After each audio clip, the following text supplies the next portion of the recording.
तपाईँ हामी चाहिँ अब परदेशमा यस्तो कुल्लीलाई काम गरेर पनि श्रमको सम्मान गर्छौँ, तर नेपालमा चाहिँ साँच्चै नै भन्नुपर्दा वास्तविक कुराहरू चाहिँ श्रमको सम्मान र उचित मूल्याङ्कन किन भइरहेको हुँदैन होला साथीहरू। हेर्नुहोस् न, यो चाहिँ दक्षिण कोरियामा।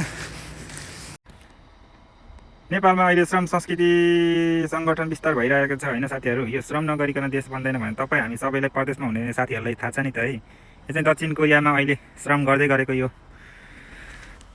श्रम काम गर्दै गरेको नयाँ अवस्था यस्तो छ होइन। यहाँ भनेको देश विकास गर्नको लागि चाहिँ यहाँ हिउँ चोरिरहेको छ क्या।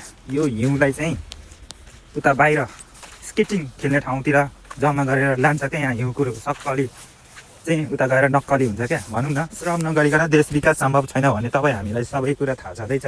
तर पनि नेपालमा चाहिँ यो श्रमको सम्मान र उचित मूल्याङ्कन किन हुन नसकेको होला साथीहरू। तपाईँहरू आफै भन्नुहोस् के।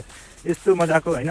अब यो बाटोैभरि हिउँ छ, यो हिउँलाई चाहिँ सोरेर नेपालको यो हिउँ र दक्षिण कोरियाको हिउँमा चाहिँ केही फरक छैन क्या।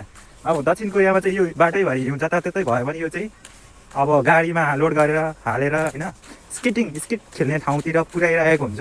अनि त्यहाँ चाहिँ अब हिउँसँग रमाउने मान्छेहरू धेरै आउनुहुन्छ, पर्यटकहरू खेल्नुहुन्छ देश विदेशदेखि लिएर। अब यहाँको स्थानीय कोरियनहरू पनि आफ्नो अब बिदाको दिन चाहिँ रमाउनु जानुहुन्छ होइन। त्यसैले चाहिँ यहाँ श्रमको मूल्याङ्कन हुन्छ, सबैजना चाहिँ श्रमलाई सम्मान गरेको हुन्छ होइन।